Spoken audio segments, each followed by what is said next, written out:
Shalom, puji Tuhan. Pada saat ini kita akan belajar merenungkan sebuah firman Tuhan yang terambil di dalam 1 Tesalonika pasal 5 ayat 18. Firman Tuhan katakan, mengucap syukurlah dalam segala hal, sebab itulah yang dikehendaki Allah di dalam Kristus Yesus bagi kamu. Sekali lagi, mengucap syukurlah dalam segala hal, sebab itulah yang dikehendaki Allah di dalam Kristus Yesus bagi kamu. Saat ini Tuhan mengajarkan kita, namun sebelumnya izinkan saya berikan tema, yaitu mengucap syukur. Pada saat ini Tuhan mengajarkan kita bagaimana kehidupan kita sebagai umat-umat percaya, bagaimana kita harus mengucap syukur.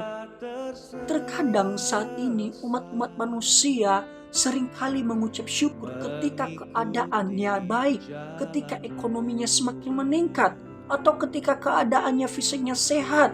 Seringkali manusia berkata mengucap syukur itu hanya ketika dalam keadaan baik. Saat ini kita akan belajar mengucap syukur. Tuhan ajarkan kita di dalam segala hal. Oleh sebab itu, Tuhan mau mengajarkan kita dan merenungkan, bahkan mempraktikkan di dalam kehidupan kita sehari-hari, bahwa mengucap syukur itu di dalam segala hal. Artinya ketika kita mengucap syukur, bukan hanya ketika keadaan kita baik, bukan hanya ketika ekonomi kita baik, bukan hanya ketika kita tidak punya permasalahan baru kita mengucap syukur.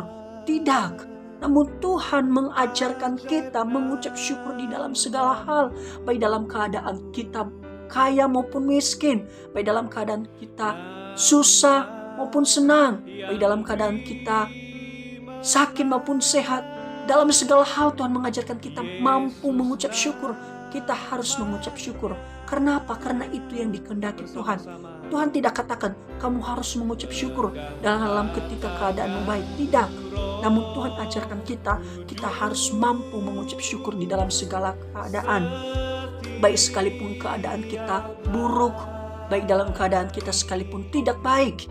Namun saat ini kita harus mau merenungkan di dalam hidup kita, mempraktikannya. Sekalipun keadaan kita tidak baik, kita harus mampu mengucap syukur. Sekalipun makanan kita tidak seenak yang di restoran, kita harus mampu mengucap syukur. Ataupun sekalipun dalam kehidupan kita seringkali menghadapi masalah, kita harus mampu mengucap syukur kepada Tuhan. Karena firman Tuhan katakan, mengucap syukur dalam segala hal, bukan hanya ketika keadaan kita baik, tapi dalam segala hal. Saat ini kita harus belajar mengucap syukur kepada Tuhan. Keadaan apapun yang kita alami, kita harus mengucap syukur kepada Tuhan. Ketika pun dalam keadaan susah, kita harus mampu mengatakan, Tuhan terima kasih. Secara tidak sadar, ketika kita mampu mengucap syukur, di situ Tuhan menopang kehidupan kita. Ketika kita mampu mengucap syukur, ketika kita mampu mengucap syukur, di situ Tuhan menyatakan kuasanya di dalam kehidupan kita. Sama halnya ketika Paulus dan Silas di dalam sebuah penjara, ketika mereka dihadapkan sebuah perkara yang luar biasa. Ketika mereka memberitakan Injil kebenaran firman Tuhan, dalam hal keadaan pun yang baik, mereka harus dipenjara. Namun mereka tidak pernah putus asa.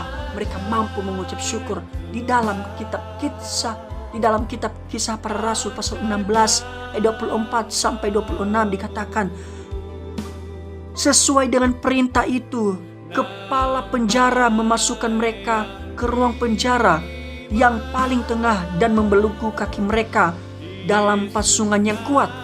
Tetapi kira-kira tengah malam Paulus dan Silas berdoa menyanyikan puji-pujian kepada Allah, dan orang-orang hukuman lain mendengarkan mereka. Akan tetapi terjadilah gempa bumi yang hebat, sehingga sendi-sendi penjara itu goyah, dan seketika itu juga terbukalah semua pintu dan terlepaslah belenggu mereka semua. Nah, ini adalah suatu kekuatan ucapan syukur. Ketika Paulus dan Silas, ketika mereka dalam penjara, mereka mampu mengucap syukur. Bahkan sebenarnya mereka bisa konflik. Oh Tuhan, kenapa ketika kami datang kepadamu memberitakan kebenaran firman, mengapa terjadi demikian? Tetapi Paulus dan Silas, ketika mereka memberitakan Injil, pasti ada konsekuensinya. Banyak orang yang membenci mereka. Tetapi mereka tahu ketika mereka di penjara, mereka tidak pernah berputus asa. Bahkan mereka menaikkan ucapan syukur mereka lewat apa?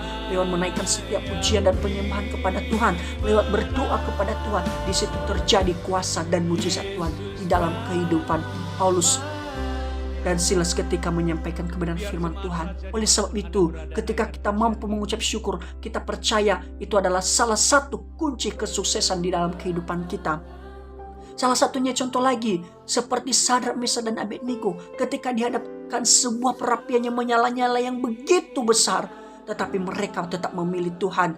Artinya ketika mereka dihadapkan sebuah masalah, mereka katakan, baik Tuhan menolong pun ataupun tidak, kami tetap memilih Tuhan. Artinya dalam keadaan sesulit apapun yang mereka hadapi, mereka tetap memilih Tuhan. Artinya mereka mengucap syukur. Dalam keadaan apapun mereka tetap mengucap syukur kepada Tuhan. Oleh sebab itu, sesulit apapun keadaan kita, sesulit apapun ekonomi kita, sesakit apapun di dalam kehidupan kita, Tuhan mau kita belajar untuk mampu mengucap syukur dalam segala apapun.